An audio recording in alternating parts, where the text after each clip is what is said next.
Hey, folks, welcome back to the Manana No Mas podcast. I'm here with my friend Jaymes today. He is coming to the table and bringing some value to you.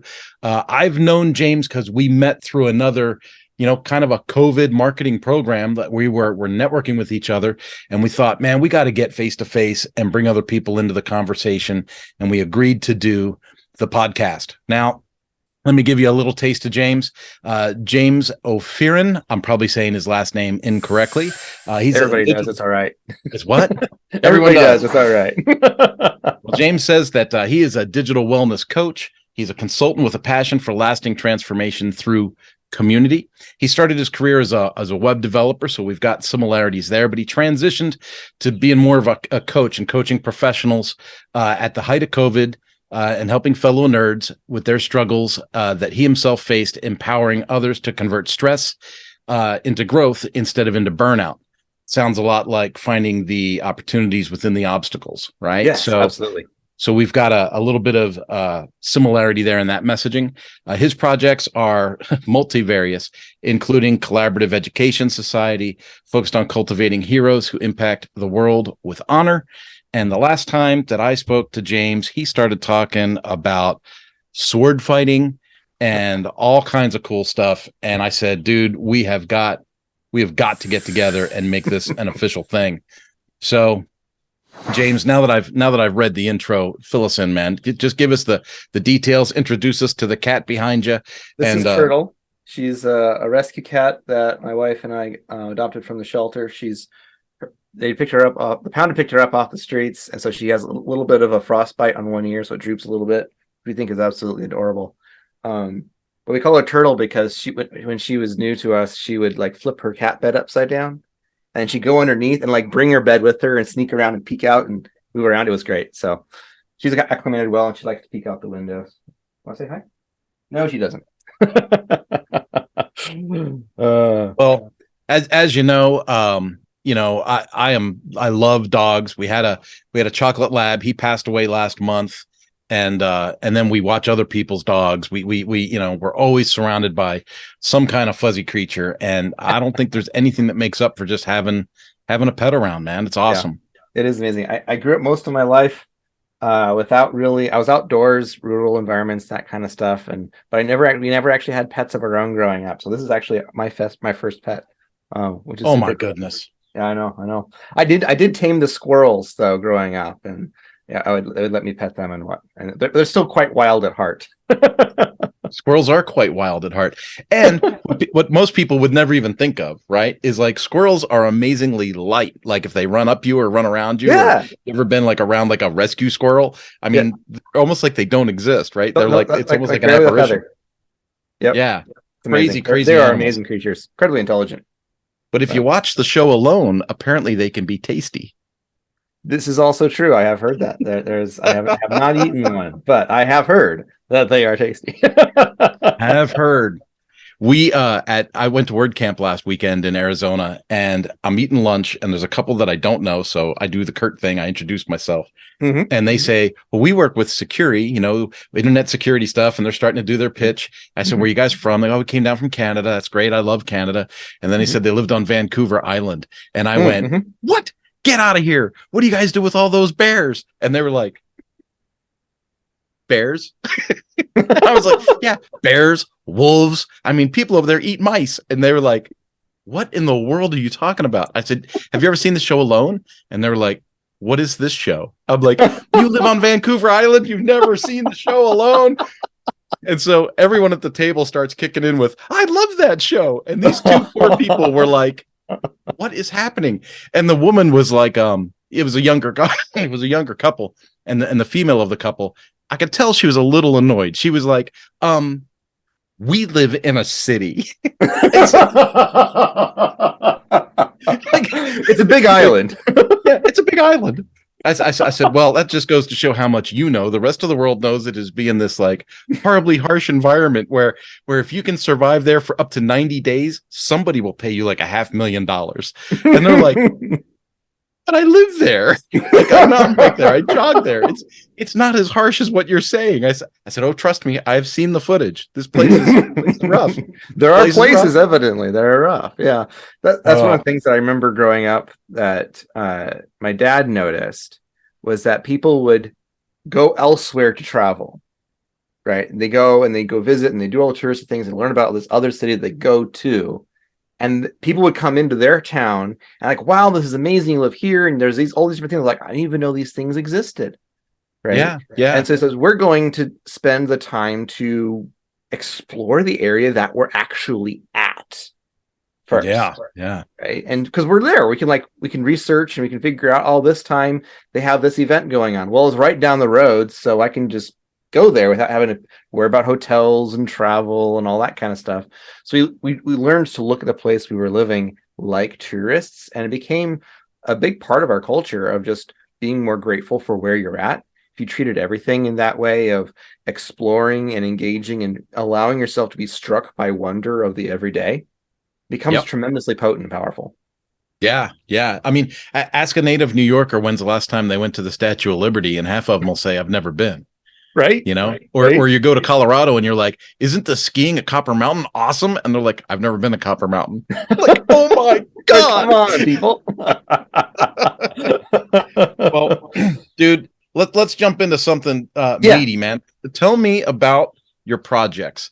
Tell me about I don't know if we should talk about like how you help with networking or your business stuff first, or if we should just go right into sword fighting. Quick rundown of some of the different things that I've been working on, and then we can do a deep dive into one or more of those as we have time. And as everybody wants to know about sword fighting, Jaymes. Sword fighting. I know where we're going to end up. There's a certain draw there to some particular elements of my projects. So we'll start off with something that you brought up initially. I migrated out of web development into coaching. And that's what kind of started me on a lot of these journeys, because one of the core aspects of coaching, as I'm sure you're very familiar with, is that coaching is focused more on the implementation and helping people take action more than just adding information. Yep. Right. And so it's not sitting there and giving advice, not there being an expert on their behalf. It's not helping them become a better expert. It's about them actually applying their expertise and becoming better at actually living what their ambitions are and their full potential. So that became an open door to exploring a lot of different ways for opening potential within people's lives. I focused primarily on communication, as that was the initial part of things, particularly helping nerds get words, because nerds need words. Engineers are not known for being the most girlless bunch in the world. It is how it is, but it is how it is. Yep. So I worked with that for a while, and then there was the shift with COVID, and everybody was flooding online and working remotely, and there were a lot of issues that came out of that. And I'd always worked remotely; I always loved it, but I knew what the challenges were like. I knew what the problems were, and I burned out. And so when I started seeing burnout cropping up again as a buzzword, I'm like, oh, I recognize that, and I recognize some of these symptoms. I wonder what's going on. And because in my client base, that was something that they were struggling with a lot, I started exploring and researching how I could help them as a coach. And I was able to connect the dots with some research that was done in the medical industry and research that had been done for a long time about the psychic impacts of use of technology and how our world has changed so much, fast, that we've really disconnected from a lot of the normal ways of just being human. And we've completely we've gotten this idea that these things are just normal, and there's nothing normal about the way anything is being lived right now in any shape of the imagination. And so we haven't adapted, we haven't learned the skills, we still haven't figured out what exactly we've changed. I mean, we've just randomly pushing buttons and seeing what blows and blows up and smokes and springs pop out. Oh, that looked interesting, let's do that again. We have no clue what's going on. We're just button mashing our life and our world. So there's a lot of unintended consequences have arisen, and some of that makes it harder for us to deal with stress effectively. And so I had a background in addictions recovery ministry and things like that, and I was able to connect some dots. And thinking as a coach, I was able to connect some other dots and develop a model for dealing with burnout and eliminating it ultimately. So that was a big shift. And I was able to expand out from just communications out to this holistic approach to radically transforming individuals to be able to be resilient, in the face of chaos, and be able to convert stress into growth instead of into burnout. So as I was researching that, around the same time, I ended up getting drug along by one of my best friends over the mountains when I was living back in Washington to a banquet and ball event where so prior to this point, I had never danced. I had not known anybody who danced. I had no clue about dancing. That was something people did on TV, right? And so that was something that was completely alien to my experience. I had no real, I always loved the idea of dancing, but I kid you not, I could not clap, like just keeping a rhythm. It was just not a thing I could do. And I grew up Baptist, so that's terrible, right?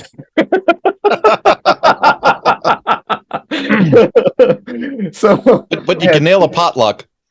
I can nail a potluck, but I could not dance and I could not clap. And so I had no ambitions of really being able to learn that skill or take on that identity. But my friend said there was sword fighting. So I was like, well, if they teach enough dance for me to be able to get along and not step on anybody's feet, we'll make it work. But there's sword fighting. I'll go. So he drugged me along. There was sword fighting. There was also dancing. They taught me well enough that I was able to not embarrass myself completely, which is great. It's astonishing how much waltz you can learn in a short period of time and how accessible it actually is. 1, 2, 3, 1, 2, 3. It's a trinity in a heartbeat, I like to say. It's beautiful. It's my favorite dance. It's amazing because it's so accessible, but there's not really a mastery cap. Like you can just keep getting better and better and better at it and just making it more and more beautiful. And you can dance like really, if you're really good, you can still have fun with someone who's completely new and vice versa. It's just amazing. So I really love waltz.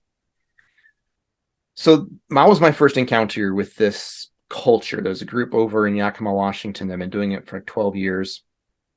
And they had developed this entire community of people that, you know how you meet somebody and they're just more of a person? Like they just have that energy. They have momentum, that charisma. Like that's a person. Like they're happening to the world. The world's not happening to them. Right? Yeah, I've had a few of them on the podcast recently. I mean, people I can vividly think of right now as you say that. Yeah. They're rare. They're a rare gem in the world, but it's amazing when you can find them. When you're networking and moving around like you and I do, we run into more of them, or we're kind of moving those circles. I went there, everybody was like that. I was like, how did you get all these amazing people here? Like what kind of coincidence brought all these people here together? Like, oh, we all live here. Like we didn't used to be this way. Like we just became this way. Like we make these kinds of people here, kind of an idea. Yeah. Like, well, how do you do that? It's like, well, the banquet and ball. Like this is what this does. Because and it clicked back with me being a coach was like, that's true. Like we don't change people by giving them information, just telling them, talking at them. That's just not how it works. People change and live and are who they are because of their experiences. Ultimately, fundamentally because of our experiences, and particularly experiences within community. Right? Got to be cultivated. Yes, exactly. So this was a cultivation program that encultured people with the capacity to be that kind of person, a person of high, excellent caliber, people who were doing and acting and living in the world and challenging it instead of just being challenged by it, which resonated deeply with the whole aspect of, converting stress into growth instead of into burnout, and all these, like, this is all just kind of synchronized together. Yeah. So I was primed for recognizing what was actually going on under the hood. So I reached out to the leadership and said, hey, if you want to learn something, you teach it, right? So I really want to understand what you're doing. Can I teach it your next one? I said, sure. So I got involved with the leadership and I did one presentation and training I did on communication skills. That was my expertise. The next one. Meantime, here I moved over to Fargo, North Dakota. So the last 2 New Years, I've driven all the way back. Well, the first time I took the train there and back, which is still a few days trip. This last time I actually went via Oklahoma, went down with my family for Christmas, and then took a few of them all the way up, flew up, and then took the train back. So it was a whole thing. I brought my siblings and introduced them to it. And it is one of those things that I can definitely demarcate in my life. This was before the ball. This was after the ball. it fundamentally changes who you are. The kind of immersive, transformative experience that it is ultimately inexpressible. There are a lot of experiences that are that kind of transformation, and they all have this one thing in common, is that you can't put into words what it's like. There was actually a research paper that I encountered recently about Burning Man. And did a whole analysis of transformative experiences through a lot of different factors about the immersion, the clothing, the music, collaborative action, all these different dimensions that make it successful. But one of the key correlating factors is the more transformative the event was, the less people were able to put it into words. So one of those things that you have to come and see. It's like being immersed in a out of country missions trip. You get dropped off in a country with a different language and a different culture and different buildings and different food, and and you either curl up under a bush and cry for a week, or you figure it out and you come home, at the end of the trip, right? Yeah. It changes you. Yeah, absolutely. So that's what really kind of sank home to me, the power of immersive, transformative experiences, and how much you can use those as a narrative tool to engineer transformation that actually lasts and sticks with people, right? So I started researching and developing this experiential education concept and how to do this intentionally. Started doing experiments and working with my friends locally and connecting and trying different things out. Started a sword fighting club, started doing dance clubs and things like that, doing ballroom dance and taking elements of different pieces of culture. Just this last week, we started a new dimension of it called a soiree, which is an evening dinner where you come together better, you dress better than you usually do, suit and tie, all that kind of stuff, and gowns and everything. You sit around a table, you have, better than your normal everyday food, and you have a very structured, ritualized way that you have the conversation. Instead of just sitting there and just chit-chatting, you have toasts, where you have a person who's presiding over the table who would lead with a toast. And there's a theme and a structure to each one of them that correlates around a particular narrative context that you're working with. I was working off of an essay by Gerard Manley Hopkins called Principle or Foundation, which is about the redemptive creative quality of work and labor and how we glorify God in every little thing that we do. It's a beautiful, beautiful essay. So we had everybody read it. In fact, I told them, read it before you come. If you don't do this, you have to recuse yourself from attending. Read it once to yourself, read it out loud to somebody else, and have somebody else read it out loud to you. You have to read it 3 times to let it really sink in. And so you actually, not just like skimming through it. Oh yeah, I've got it. And you go, you have to actually take your time. But they have to read it 3 times. Because I didn't read it to everybody at the thing. I just wanted it sitting in everybody's mind, like kind of gestating there, kind of working in their muse, so that when I did the toasts, they would all connect back to that. It would all correlate with it. And I structured them based off of key points that were in the essay. They can kind of pull out, make the connections they wanted to make. But I would present a toast, everybody stand to it, we'd clink and whatnot, and people would give a responsory toast. Like as the conversation flowed, someone's like, I want to make a point. I want to salute this particular concept. And they'd stand up and they'd give a toast and we'd all salute to it and they'd have a good response. And then I'd give the next leading toast and kind of structured the entire conversation. And every time you'd have the toast, it would bring together in unity all the different small conversations that kind of drifted out along the table and bring everybody back together again. And so I had this really cool balance of kind of the chaos, but also the unity. So you have that diversity within unity that is really powerful. So it was an amazing experience. I had one of the guys there say that it was the most intentional conversation around dinner that he had ever had in his life.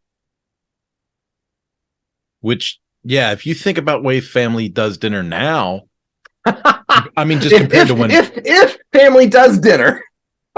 So right? So if is there. But I think about like the way my family does dinner compared to like the way other families did dinner 2 generations ago. Yeah. Night and day, man. I mean, I make a big deal about it. I don't even know where it is. Here it is. I found it. My phone. My kids on it, my wife on it, I went through, now it's almost a year ago, but it like became, I was on someone else's podcast and they were talking about phone distractions. And I'm like, I took everything out of my phone. I did a factory data reset and I just do text and phone calls. That's it. That's what a phone's for. I said, and no regrets. Like, I don't look back. Like, I went to Phoenix for work. And so for work, I put the Facebook and the LinkedIn and all that crud back in there. But what do I do when I get back? Factory data reset, sync my contacts with my Google account because it's an Android phone, and boom, right back to a brick again, which, I mean, to talk about It's free. People go, well, how do you do that? Like, they look at me like I'm the crazy one. Like, no, I'm not the crazy one. You're the crazy one. You're connected all day, every day to this thing. No wonder you're, like, people seem stressed out for no reason. Like, there's no reason to be upset about anything. Just ignore it. When you have the device and you've got that screen, like, every dimension of society and every facet of your life is just all there at once. That's one of the things that we like talking about with unintended consequences. Yeah, it's convenient as all heck, right? But back just, a few, maybe 1 or 2 generations ago, you would have a room for sleeping, you'd have a room for eating, you'd have a room for reading, you'd have a room for this aspect of work, a different room for a different aspect of work. And if you wanted to go out to meet people, you go out to a room dedicated to that purpose. You'd have a parlor, you'd have, sitting room, you had a smoking room, there are a lot of rooms, right? But one of the things that was really powerful about that is that if you wanted to go do something else, you'd get up and walk to that other space, right? Yeah. And in that process, you cross over a threshold, right? And there's a period of time elapsed between those two, which gives you time to process and have a buffer, right? But also when you cross over a threshold, I mean, we actually noticed and complain about it. When you walk through a room, you forget what you went in there for? Yep. Right? That's a feature, not a bug, because if you walk back, it'll remember it again. Our brain dumps our buffers whenever we cross a threshold, right? It's a feature, not a bug. What happens is that whenever we cross into a different zone, it allows us to focus more effectively on whatever we're doing in that space. And it leaves behind all the stresses and the anxiety and the worries in that previous room, there for us to pick back up again and deal with, and it compartmentalizes those. So you're only dealing with one slice at a time. That's all we're ever really designed to work with, is one slice at a time. We can't deal with all the world's woes constantly at all times. But what happens is that we have one workstation with everything accessible on it, and one device that goes with us everywhere that not only has access to every aspect of our lives, it has access to everybody else's lives and everybody else's business. That's not our business. Just constantly being flooded in and notified on and just injected directly into our brains effectively. And we're not designed to handle that. Yeah. It blurs all the thresholds. It takes all the safety features out. Yep. As you were talking, so many things went through my mind, Jaymes, and bear with me on this. I went to the Mint 400 last month. I took my son. We volunteer. We work at the races. Boom. We love going there. We do our thing. As I'm leaving, I'm like, son, I got to get a cup of coffee. Like, I need a real cup of coffee. I'm caffeine deficient. I go into McDonald's. Nobody is working at the counter at McDonald's. They got 6 kiosks in there. 3 of the kiosks are broken. A bunch of, let's just be real, like mouth breathing people that just can't comprehend any of it. They're staring at these things trying to order. All I want is a cup of coffee. I just want a cup of coffee. There's no one to order from. There's no access to a kiosk. It takes 20 minutes to get to a kiosk. I order the coffee. I finally get it. Now, there's a bunch of proponents out there that say that's modernization. That's more efficient. We're moving forward. We're doing this. We're doing that. And I go back to, I want a tactile, personal experience with the people I choose to do business with.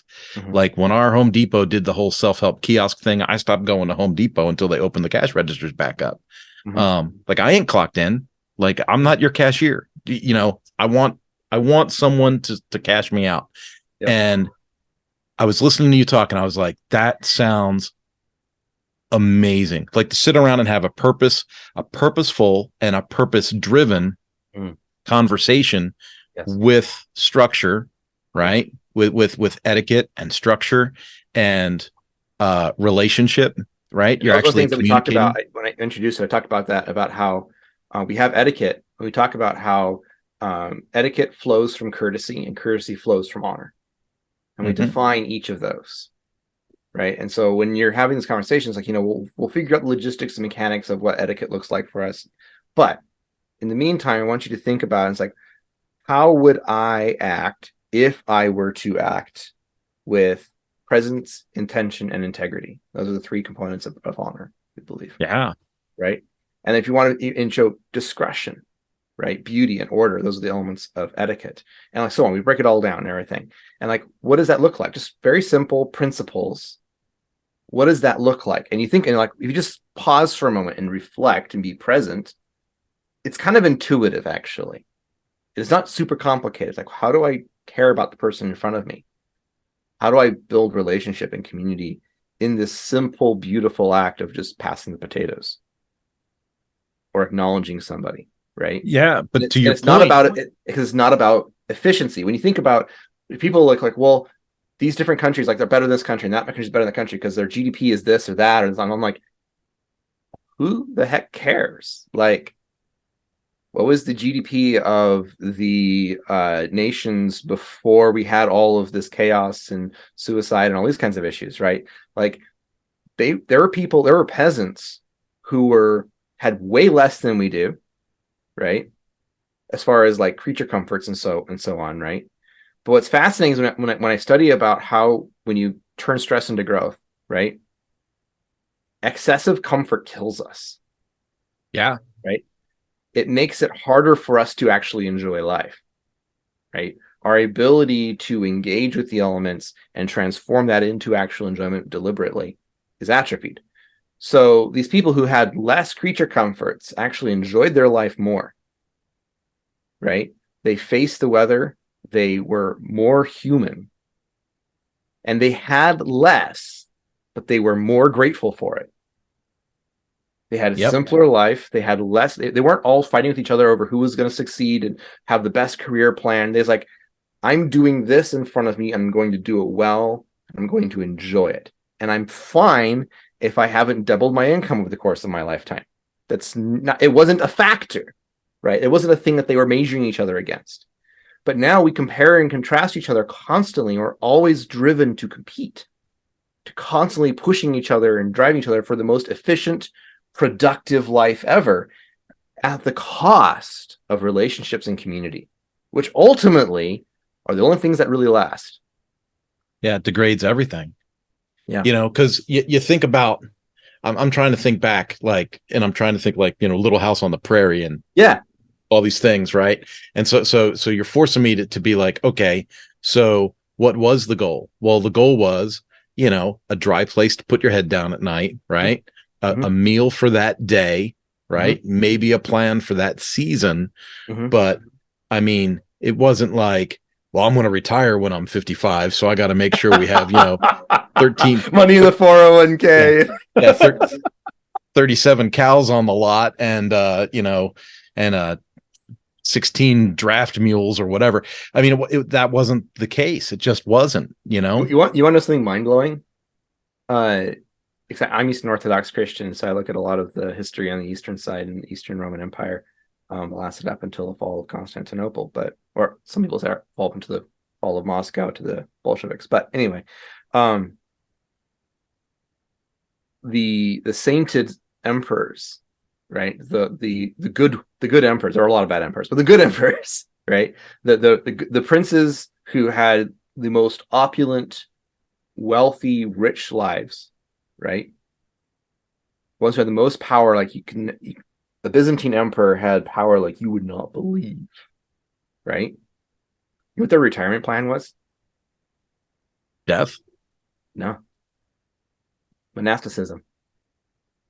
Really? The standard practice was that before their death, they would abdicate the throne, they'd willingly set it aside, pass it on, create a succession plan, hand it on securely and stably to the next person, and then go to a monastery and live out the rest of their lives in poverty, to repent for their sins, the things that they did while they were an emperor, to try and reorient themselves. And because they had that in their mind, they weren't as captivated by all the wealth and the riches and the power. Yeah. And they lived a more satisfying life. Like that was their retirement plan, was to go give it away and go live a monastic lifestyle. Where did their Secret Service live? They wouldn't serve the next emperor, though. There have been occasions. There was somebody I was reading about recently, a hagiography of one of the kings. Who was it? I can't remember which one it was now, but he handed it off to one of his sons and whatnot. I feel like, and then like the son like went pagan and like went and started persecuting the church and everything. And so this retired emperor king, who was a monk, like just threw a fit, like rage, like you wouldn't believe, came back out of the monastery, deposed his son, gave everything over to his son. It's like, now I'm going back to the monks, like, behave yourselves this time. I'm going So it's back. hilarious. Don't make me come back a second time. Exactly.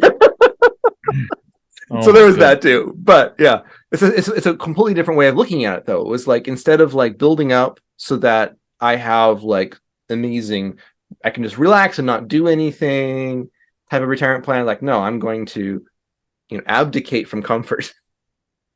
And that's going to, and prepare for the life after. That's my retirement plan in that way. I think it's a completely different way of looking at the world. Sweet. So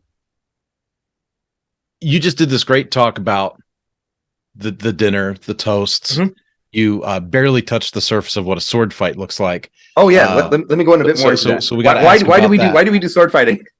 Yes. Other than that, it's cool, right? There's something that's like deep within every guy and most girls too, of like, there's something special about swords, of holding a sword, and sword fighting is just, it's part of our blood in so many ways. There's something cool about guns too. There's a huge thing around guns, particularly in America, but they're still very new, right? Culturally, traditionally, and so on. Swords are consistent and ancient around all cultures and times and places. So there's something very deeply spiritually connective about that. I can go into the theology of why I think that is, like going back to like, they were actually invented by God, not man, because the first sword was given to the angel to defend the garden. It wasn't actually invented by man. Something to think about. And you think about the purpose there and why it was there, and then tying that through, you get some really interesting explorations of what the role of mankind is, and what role of manhood, and masculinity and femininity comes into play there, and the role of government. Like, there's a whole thing there that I won't get into here because it's a very long thing, but it ties into this. So it also comes in the background when you hand somebody a sword, and that's all in my mindset, and when I'm framing the context. And that's a big aspect of when you're creating an immersive event. It's not just the material things and how you're setting things up, that there's a huge part of it, but so much of it is the demeanor of the person who's setting the tone. We call it in the academy and in the syndicate in Yakima. It's called putting on the tux. Like, when you put on this mindset, this gravitas, this groundedness, that you own everything you do while you're wearing the tux. There's a very specific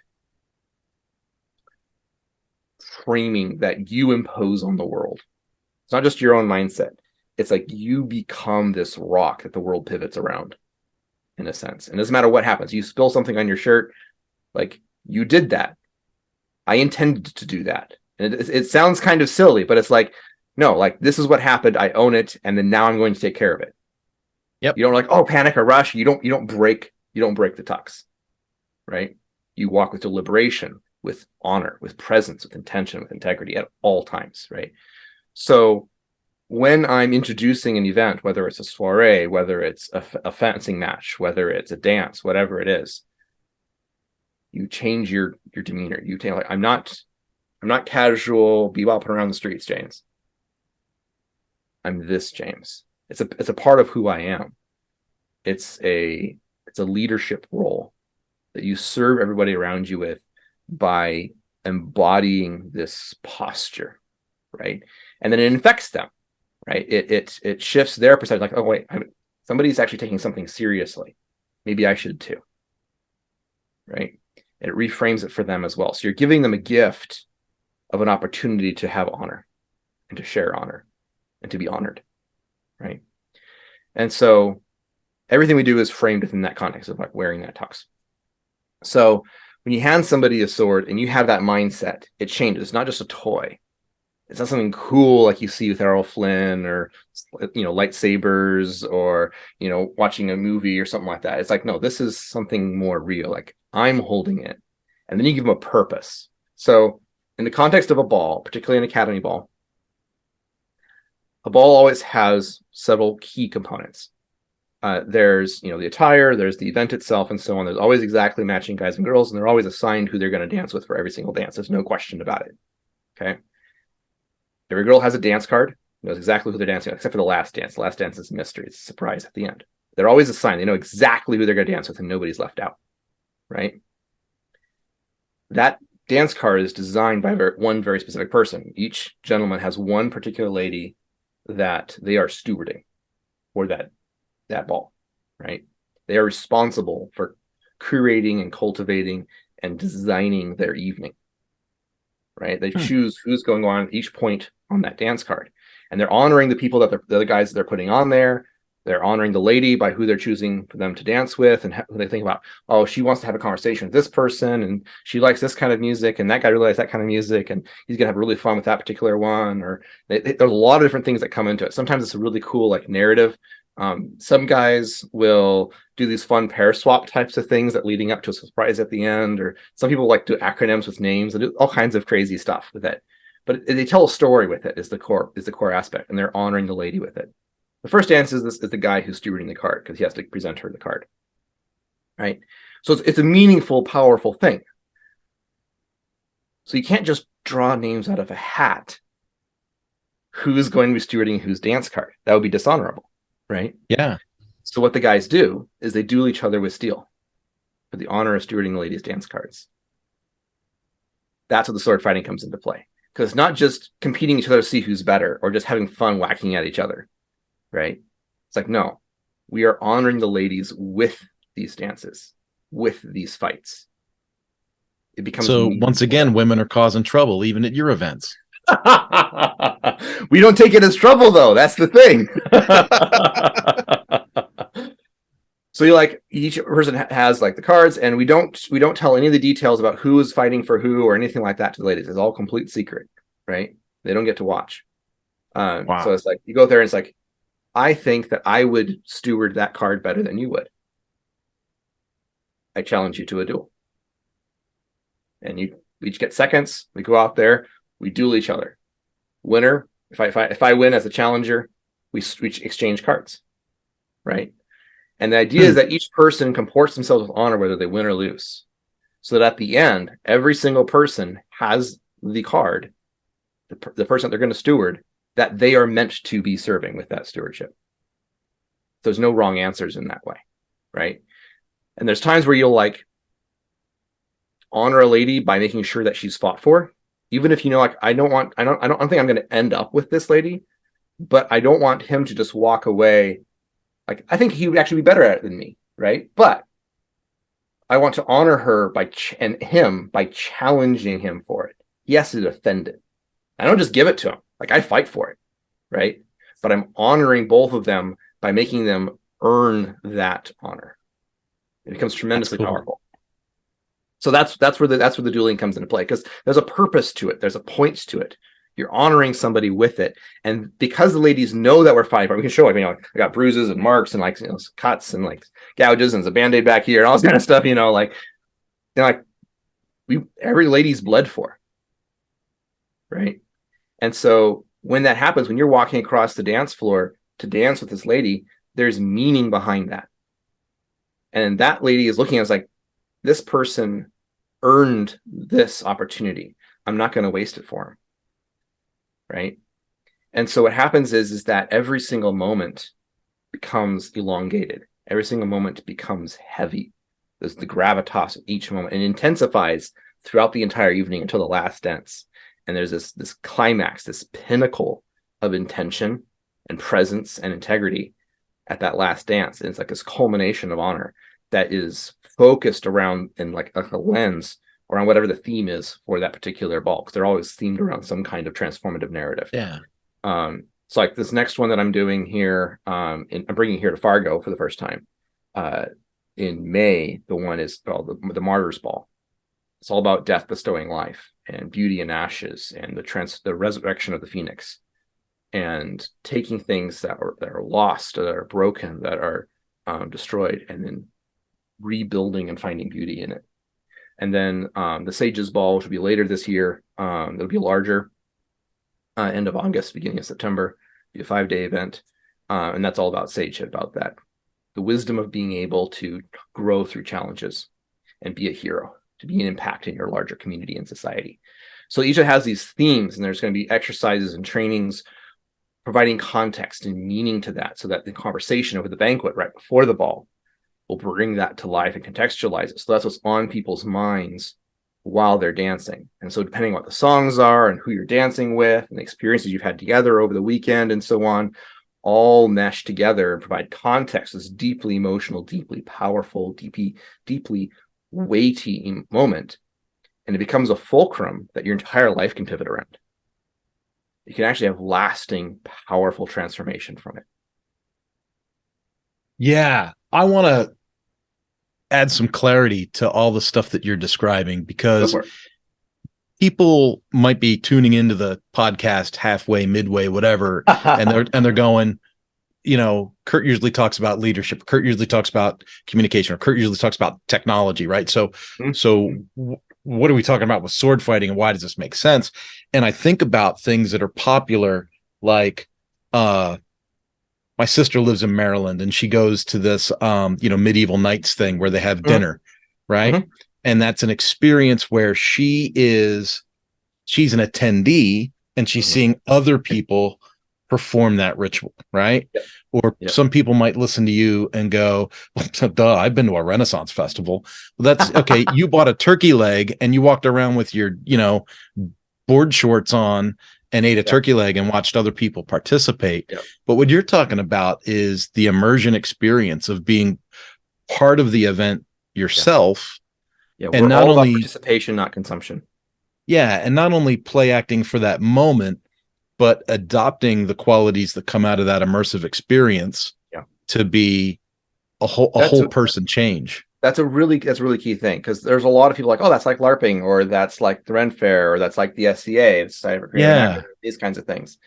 The key fundamental differentiator is that all of those are creating an alternative persona, right? You're creating someone else that you step into to relieve yourself from the frustration of who you normally really are. It creates a bifurcation, right? Which is fine. Like escapism can be great, right? And you can have transformative experiences from that. I'm not knocking it, right? But this is fundamentally different in that you aren't taking on a different persona. You are revealing something about yourself that you haven't dared to admit. Yeah. You are exposing a piece of yourself that you've kept hidden from yourself to be validated by others and acknowledge that, yes, this is a worthy and true part of who you actually are. When you put on the tux, you're not putting on something alien to you. You're revealing an aspect of yourself that always is there, but that is atrophied. Right? Yeah, and you're something that's more formal. That community. Yes. It's going to sound trite. It's going to sound really dumb when it comes out of my mouth. But I have a pair of boots I bought when I got married, and they're like cowboy boots, but they have like motorcycle boot bottom soles, right? They're not leather and slippery. They're like, so you can wear them all the time. Like they're but when I wear those, there's something about having that 1.5 inch, 2-inch heel, whatever that is, that corrects posture, that makes me stand upright, that makes me carry myself in a different way compared to wearing my Nikes. When I want to go on a hike, or I take my son out on a scouting weekend and I'm wearing my hiking boots, those shoes create a different stature. They create a different confidence on the trail. They create a different, right? And so that effect makes a difference to me personally, experientially in that moment. Things are different because of that small thing. And then you come along and say, oh, well, put on a tux and sword fight and vie for the honor of these women and this, that. And what you say in today's world sounds completely foreign, but I would bet there's a healthy percentage of people just like me right now going, man, wouldn't that be cool? Yeah. Like, wouldn't that just be relaxing for the moment? Right. And then to focus on that event with clarity, like, when I used to road race motorcycles, part of what I loved about racing a motorcycle at 150 miles an hour is you don't think about anything else except riding that motorcycle at 150 miles an hour. You know, you're not reading your phone while you're doing it for sure. Man, it is the clarity of the moment. It is just it's just you and the machine, and that's it. And then I can only imagine and dancing. Both of them have that element of yours, that completely present, body fully engaged. Yeah, just like you're in for a dollar, in for a pound, baby. I'm in. I'm doing this thing. And that to me that's the cool thing. I hate to use the word apathy or to use these terms that get thrown around a lot, but when I go to external events, especially now that COVID, is kind of waned and people are having events again, you go somewhere, you see people that are actively engaged and really going for it. And then you see some people slouching, staring at the floor, shuffling their feet. And you're like, man, you're missing out. Like there's so much opportunity to engage and become something, not become something that sounds like I'm putting them down, but they're missing the opportunity to be all they can be at that moment. Yep. They're losing that opportunity. That's one of the things that I bring up with my coaching clients about every encounter with stress is an opportunity, right? It's something that you're being gifted something that you can invest that will bear an ROI if you frame it right, if you engage with it, if you lean into it, you're fully present with it. Like today I was dealing with some stuff with my computer and trying to get stuff upgraded, and a lot of frustration because things weren't working right. And I got to do a bunch of other stuff to get things working. I'm kind of in the middle of this journey, and I'm hoping I'm at the bottom of the narrative arc here. So hopefully things get better from here. But I was feeling like, I'm really frustrated with this. And I was like, I could either just decide not to be frustrated, just be patient, just move on with it. But also if I just allow myself to be frustrated and just say, I'm going to lean into this. Yes, this is a frustrating thing. And if I accept that, I don't deny it, but I know that I'm bigger than that frustration. I don't let it, touch me or impact me in a negative way. But I also know that I'm investing that experience in the joy of when it actually gets resolved at the end. Yeah. Right. It's kind of like in Lord of the Rings with, Sam and Frodo, going through, and then at the last bit, everything's the worst. They don't have any memory of green or trees or food or anything joyful, just completely drained, right? But at that moment, that's what made the joy and the bliss of victory so much more sweet, right? So there's times when you're I'm just going to let this pass and just let this not annoy me. I can choose to do that, and that I'll grow from that. I'll exercise my patience and I'll have more capacity for dealing with stress that way. Or I can also narratively incorporate it into my story and make it and be present in that as well. Either way, I'm being present, and that's the key thing.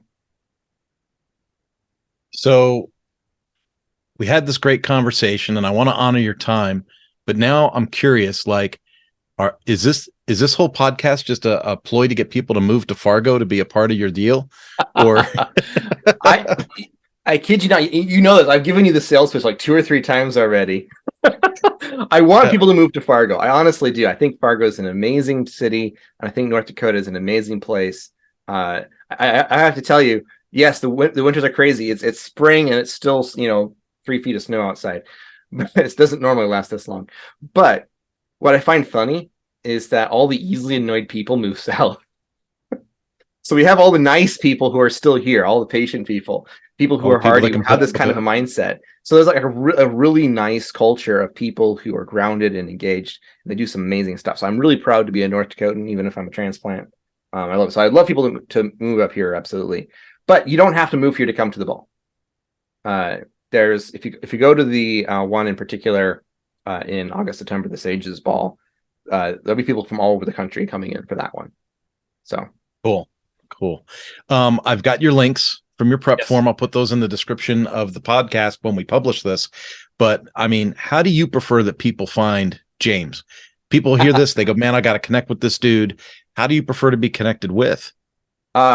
Email is probably I do stay on top of my email. I'm sitting at inbox 0 every day pretty much. across all like 5 of my email inboxes that I have. I keep on top of it effectively. So email is probably the most efficient way to get a hold of me. You won't get buried. The easiest way to find me is typically stressredemption.com. That redirects to my, O'Pheron.com, which is my last name, Opheron.